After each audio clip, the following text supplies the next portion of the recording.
नमस्कार, आप सभी का मेरे YouTube चैनल मार्गदर्शन अकादमी पर बहुत बहुत स्वागत है। मैं अनिल मिश्र आपके लिए सबसे पहले तो होली की हार्दिक शुभकामनाएं देता हूं और आज के दिन आपको कुछ प्रमुख समाचार पत्रों में निकली हुई ऐसी शैक्षिक न्यूज़ के बारे में बताता हूं जो कि आपके शैक्षणिक जीवन से के लिए बहुत महत्वपूर्ण हैं। तो आइए शुरुआत करते हैं अधिक समय न लेते हुए। इससे पहले हम अनुरोध कर लें आपसे कि आप हमारे चैनल को सब्सक्राइब कर दीजिए, लाइक कर दीजिए, शेयर कर दीजिए, बेल प्रेस कर लीजिए, जिससे कि जब भी हम वीडियो डालें उसको नोटिफिकेशन आपको तत्काल प्राप्त हो सके। पहली न्यूज़ है APS भर्ती लड़की अधर में प्रतियोगी व्यथित। देखिए इसमें क्या हुआ है, ज़रा सा देख लीजिएगा। उत्तर प्रदेश लोक सेवा आयोग ने 7 साल से APS यानी अपर निजी सचिव की भर्ती नहीं निकाली। आयोग ने 2 बार परीक्षा कैलेंडर में उक्त भर्ती को स्थान भी दिया, लेकिन विज्ञापन नहीं निकला। भर्ती न निकलने से प्रतियोगी व्यथित हैं। बीते दिनों प्रतियोगियों ने आयोग के अध्यक्ष को ज्ञापन देकर भर्ती निकालने की मांग की थी, परंतु उसके अनुरूप कार्रवाई नहीं हुई। अब प्रतियोगी APS भर्ती के लिए अनिश्चितकालीन प्रदर्शन छेड़ने की तैयारी कर रहे हैं।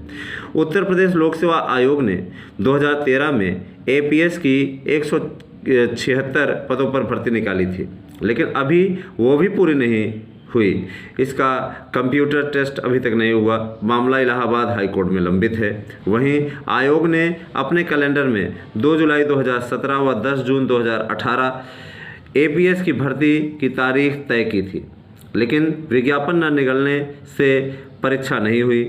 प्रतियोगी उमेश पांडे का कहना है कि आयोग को 2020 में करीब 250 पदों पर 250 पदों पर भर्ती का अधियाचन मिला था। उम्मीद थी कि एक नए परीक्षा कैलेंडर में APS की भर्ती की तारीख भी रहेगी।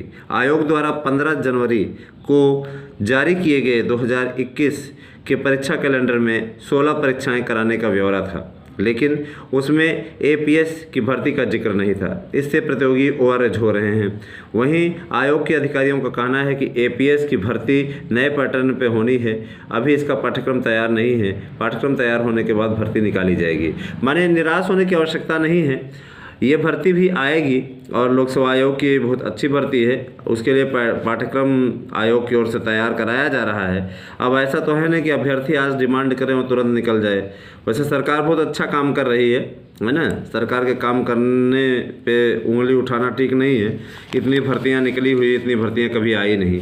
एक चीज़ और कि 12 पेज में ही लिखने होंगे प्रश्नों के उत्तर। आप सभी को मालूम है कि इलाहाबाद विश्वविद्यालय के जो विद्यार्थी हैं उनकी परीक्षाएं नेक्स्ट मंथ से शुरू हो रही हैं, 3 तारीख से।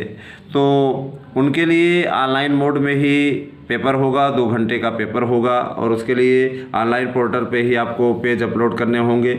सारी डिटेल आपको इस पेपर में दी हुई है। आप पूरी डिटेल थोड़ा बहुत देख सकते हैं। गलती से उसमें 3 फरवरी छप गया है ना। इस ओर मैं ध्यान केंद्रित करना चाहूँगा कि इसमें सुधार जरूर करें। 3 फरवरी से ऑनलाइन मोड में शुरू होंगे ऐसा लिख गया है ना।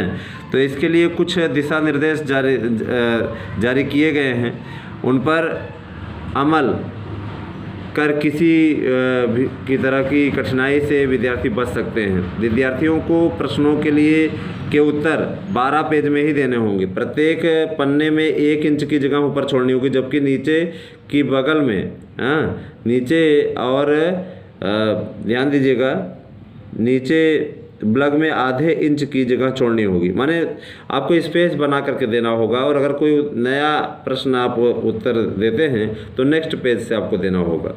जो इलाहाबाद विश्वविद्यालय के परीक्षा नियंत्रक हैं रामेंद्र सिंह, उनके द्वारा दी गई सूचना के अनुसार प्रश्नों का उत्तर देने के लिए परीक्षार्थियों को 2 घंटे का समय दिया जाएगा।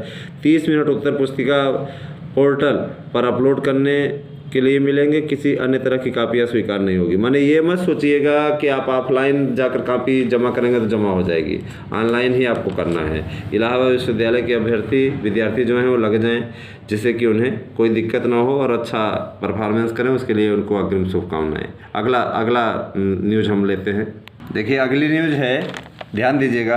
अब त्रिस्तरीय पंचायत चुनाव के बाद नियुक्ति मिलने की उम्मीद। ये LT वालों के लिए है। एलटी के हिंदी विषय के लिए और सामाजिक विज्ञान विषय के लिए आप लोग बहुत दिनों से इस समाचार के लिए परेशान थे। तो न्यूज़ है कि फरवरी एलटी ग्रेड हिंदी एवं सामाजिक विज्ञान विषय के तकरीबन 2500 चयनित अभ्यर्थियों की नियुक्ति में पंचायत चुनाव का अड़ंगा लग सकता है। उम्मीद जताई गई है चुनाव की अधिसूचना जारी होने के से अभ्यर्थियों की नियुक्ति फंस सकती है। ऐसे में अभ्यर्थियों की नियुक्ति के लिए अभी 1 माह तक और इंतजार करना पड़ सकता है। हालांकि माध्यमिक शिक्षा निदेशालय ने चयनित अभ्यर्थियों की नियुक्ति के लिए अब तक ऑनलाइन काउंसलिंग भी शुरू नहीं कराई है। ठीक है, अभ्यर्थियों का कहना है कि उत्तर प्रदेश लोक सेवा आयोग और माध्यमिक शिक्षा निदेशालय की लेट लतीफ़ी के कारण उनकी नियुक्ति फंसी है।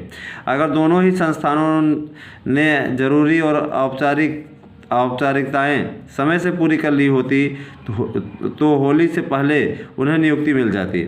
आयोग ने फरवरी की शुरुआत में हिंदी और सामाजिक विज्ञान के सभी चयनित अभ्यर्थियों की फाइलें माध्यमिक शिक्षा निदेशालय को भेज दी थी। इसके बाद निदेशालय के स्तर से देर हुई। माध्यमिक शिक्षा निदेशालय प्रयागराज की ओर से माध्यमिक शिक्षा निदेशालय लखनऊ कार्यालय को अभ्यर्थियों से संबंधित विवरण भेजना था, जिसमें काफ़ी देर हुई। इसके लिए अभ्यर्थियों को डिप्टी सीएम एवं उच्च शिक्षा मंत्री डॉक्टर दिनेश शर्मा, कैबिनेट मंत्री सिद्धार्थनाथ सिंह और माध्यमिक शिक्षा निदेशक से मिलकर उन्हें ज्ञापन देना पड़ा। तब जाकर के चयनित अभ्यर्थियों का विवरण माध्यमिक शिक्षा निदेशालय लखनऊ कार्यालय को भेजा गया।